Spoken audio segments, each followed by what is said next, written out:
esmu nolēmusi izveidot tādu kā video sēriju priekš, sauksim viņus par jauniņajiem, sakarā ar make-upu no Alizē.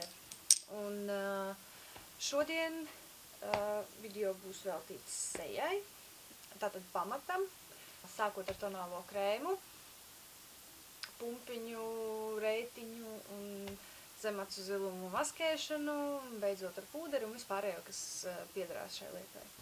Tātad sāksim ar pirmo soli, jeb, teiksim, tādu kā sagatavošanu sejas ādas priekš grima. Pats pirmais principā, ko vispār vajadzētu darīt katrai meitenei, ja jūs to vēl nedarat, ir obligāti jānoskruvē seja, lai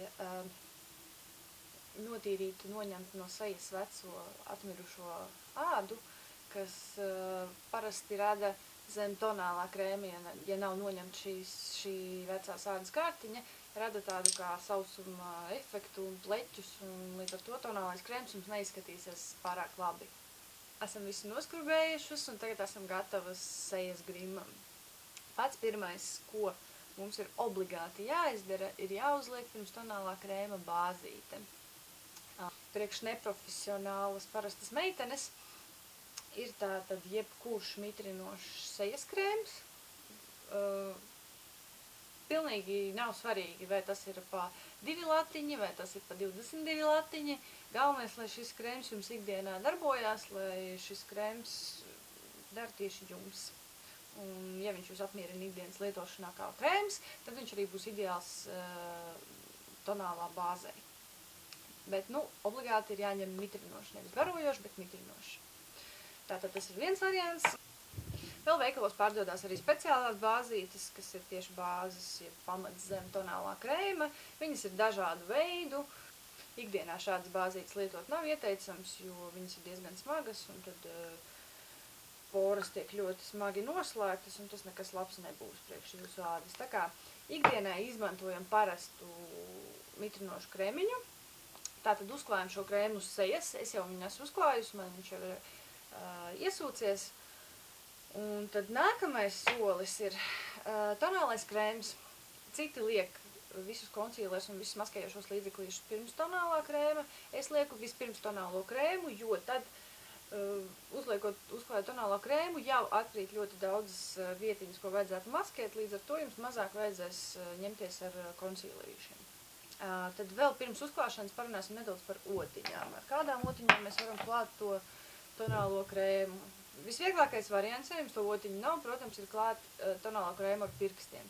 Ja jūs klājat tonālo krēmu ar pirkstiem, tad ir ļoti, ļoti uzmanīgi jāsako līdz tam, lai viņš ir visur, pilnīgi visur, viņš būtu tā kā iztušēts, lai nebūtu kaut kāda tumšāka vai gaišāka pleķi, un lai tonālais krēms būtu uzklāts ļoti vienmērīgi, ja? Un tad ir otas, ir dažādas otas tieši tonālā krēma uzklāšanai. Viena ir šāda te otiņa, kas ir tā kā ar dubultiem sariņiem, un ar viņu klājot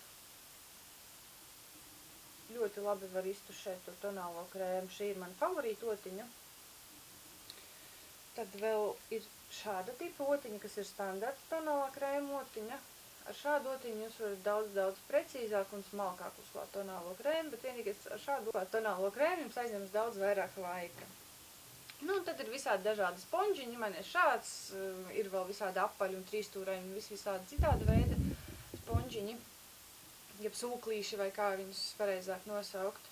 Un tad jūs izvēlaties priekš sevīm visērtāko priekš jums veidu, kā uzklāt šo tonālo krēmu, kuru otu jums, tieši personīgi jums dar vislabāk, tā arī būs vislabākā ota. Manā gadījumā es izmantoju šo dubulto otiņu, jo man viņa vislabāk patīk. Tad sāksim. Tātad tonālo krēmu es personīgi, tonālo krēmu spiežu pa taisno uz otiņas. Ja jums ir ērtāk, jūs varat to tonālo krēmu vispirms uzspiest sev uz rokas, un tad no rokas jau tā kā likt viņu virsū sejai. Es lieku pa taisno uz otas, jo man tā ir ērtāk. Tātad uzliku abus tonālos, un kā daru es? Vienkārši uzlieku dažus punktus pa visu sejiņu, un tad tos punktus vienkārši iztušēju. Ar šo otiņu es veicu šādas kustības, tātad es viņus tā kā nesmērēju, bet tā kā masēju, teiksim tā, to tonālā krēmu pa visu seju. Tad, kad es tonālo krēmu jau esmu iemasējusi, tad es sāku skatīties, vai nav kaut kur kāda vietiņa palikusi neuzklāta, un tad es to visu iztušēju.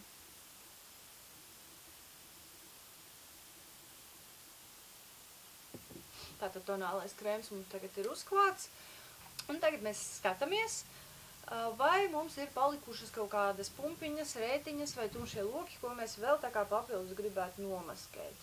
Priekš maskēšanas arī ir dažādi produktiņi, parādīšu viņus.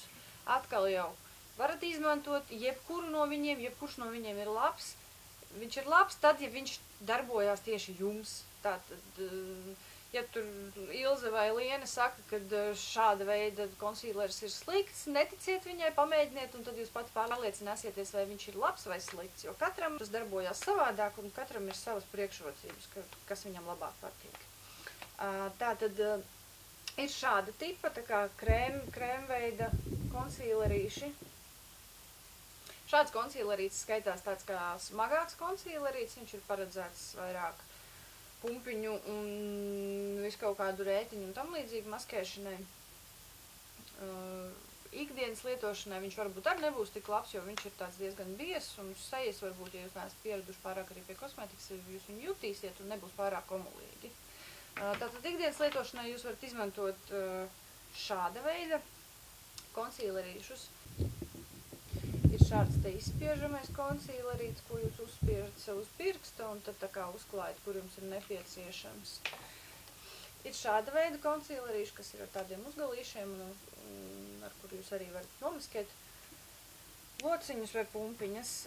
Šie konsīlerīši labāk derēs ikdienas lietošanai, jo viņi ir daudz vieglāki. Konsīlers var uzklāt, kā jau es minēju, ar pirkstiem, ja jums tā ir ērti. Ir arī speciāls šāda veida, tikai mazākas otiņas, kas ir paredzēts arī konsīlera iztušēšanai un uzklāšanai. Personīgi es izmantoju pirkstus, jo man tā ir visērtāk.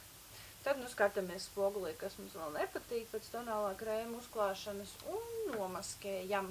Ko daru es? Es paņemšu šo konsīlerīti, ar pirkstu paņemšu nedaudz produkta un skatīšos, kur man vajag. Šo konsīlerīti es klāju tādām kā punktotām kustībām zem acīm, lai nomaskētu lokus. Klājot konsīleri, nav vēlams viņu smērēt tā kā kremu, jo tādā gadījumā jūs to visu vienkārši tā kā notīrīsiet un viss paliks jums uz pirksta, gan tonālais, gan konsīlers. Tāpēc tādām punktotām kustībām klājam konsīleri zem acīm vai jebkur citur, kur jums ir nepieciešams. Nu, lūk. Tagad es uzlikšu nedaudz uz savām pumpu rētiņām, arī tāpat tās punktotām kustībām, lai neizsmērētu.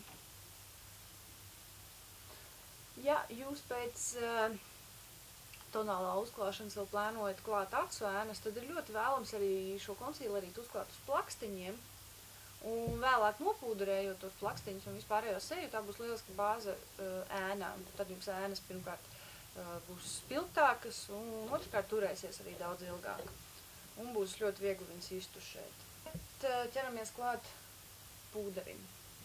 Pūderi arī ir visvisādi, visdažādākie. Ir tā kā kompaktie pūderīši, ir birstošie pūderīši, caurspīdīgi, krāsaini. Atkal jau izvēlamies to, kas patīk vislabāk jums. Es šodien izmantošu šādu elfu pūderīti. Tātad, kā daru es paņemu, man ir šāda te milzīga pūderota. Jūs varat izmantot arī jebkuru citu pūderotu, kas jums patīk. Varat arī izmantot šos te sponžiņus. Vienkārši uz tā sponžiņu paņemot pūderi, uzliekot, un tad tā kā piespiežot, uzklājot to uz visas sejas. Es šodien klāšu ar otiņu.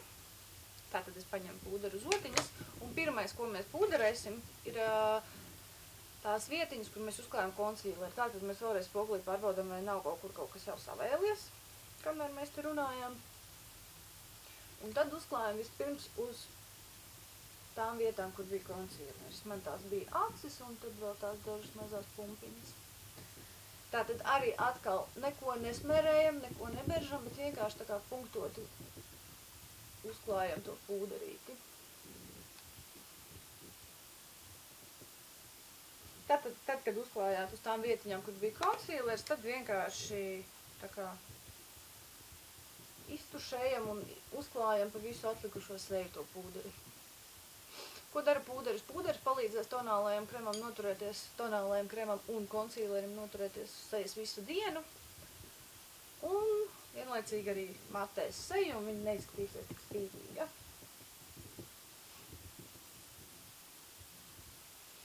Nu, lūk. Tā. Tātad, pa lielam mēs esam visu nomaskējuši, tagad mēs esam vienkrāsainas, seja sakrīt ar kaklu, viss ir lieliski. Bet ir vēl pāris darbības, kuras jūs varat veikt, lai seju padarītu tā kā ne tik plakanu un vienkrāsainu, bet tā kā vairāk dimensijas piešķirt viņai. Dimensijas mēs piešķirsim ar bronzera un vaigu sārtumiņa palīdzību. Es paņemšu šādu mazu otiņu. Otiņas arī atkal jau varat izmantot, kādas jums ir visārtāk, lielākas, mazākas, slīpas, taisnas, pilnīgi vienalga. Jāņem ir visi produkti un visas otas ir jāņem tieši tādi, kas jums šķiet, kad ir vispiemērotākie, kas darbojas tieši priekš jums. Un ko es daru? Es tagad vienkārši paņemu atkal jau nedaudz šo bronzerīti. Un pirmā vieta, kur es šo bronzerīti uzklāšu, ir vaigu, tā kā zem vaigu kauliem. Tā ir šīta vieta, tā kā mēs ievelkam vaigu šādi. Tātad šīta vieta. Tātad, lai saprastu, kur mums uzklāt zem vaigu kauliem šo te bronzerīti, jums ir jāiedomājas tāda kā līnija, kas iet no šīs ausu daļas, tā kā līdz acis ārējiem kaktiņam, un aiziet atkal uz ausu apakšējo daļu, tātad veidojot tādu kā trīsstūri. Un tad tieši tur mēs klājam šo te bronzerīti, lai izceltu vaigu kaulus un tā kā radītu iespaidu, ka mēs esam slaidākas nekā esam patiesībā. Nu, lūk, jau tagad var redzēt atšķirību, kad liekas, ka vaigu kauli ir daudz izteiktāki. Tālāk es uzklāšu vaigu sārtumu. Es ņemu atkal tāda paša veida maziņu otiņu. Vaigu sārtums ir jāklāj virs bronzerīša. Tātad, ja jūs šeit uzklājāt bronzerīti, tad vaigu sārtumu mēs klājam virs, atkal sākot aptuveni no acis ārējā kaktiņa un uz augšu. Nevis taisnā līnijā, bet tādā kā ieslīpā. Nekādā gadījumā nesmaidam un neliekam šeit, jo tas radīs ļoti klaunisku izskatu, tad, kad jūs nesmaidīsiet. Tā kā klājam virs bronzerīša ar atslābinātu seju uz augšu. Šādi. Vēl varam uzklāt nedaudz uz pārējās sejas, lai radītu tādu kā dzīvīgumu. Ar to, kas ir atlicis uz otas. Neņemam pa jaunam, bet vienkārši to, kas ir atlicis no vaidziņiem, vienkārši pārbraucam pāri sejai un radam vēl papildus krāsu tādu kā, lai neizskatās tik baldi un nedzīvi. Varam nedaudz piekrāsot uz acis. Es tātad viņas vispirms izķemmēju. Šādu te virstīti vispirms izķemmēju uz acis.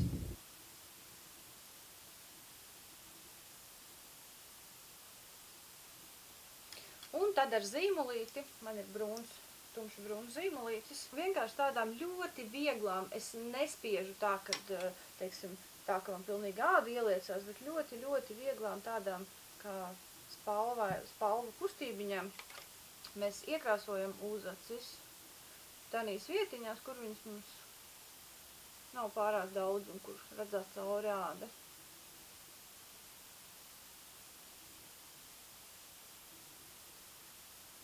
Un tā, ka mēs esam iekrāsojuši, tad vēlreiz izķemmējam, lai iztušātu visas tādas izteiktās līnijas, kas mums varēja sanākt netīšām. Un tagad varam ķerties klāt acu grimam. Par acu grimu es jums pastāstīšu nākamajā video, un šodien tas būs viss. Ja jums patika šis video, tad lūdzu novērtējiet to. Ja jums radās kādi jautājumi un kaut ko nepateic līdz galam, tad droši komentāros jautājam un abonējam kanālu, lai varētu sekot nākamajiem jaunajiem video. Paldies, ka skatījāties! Atā!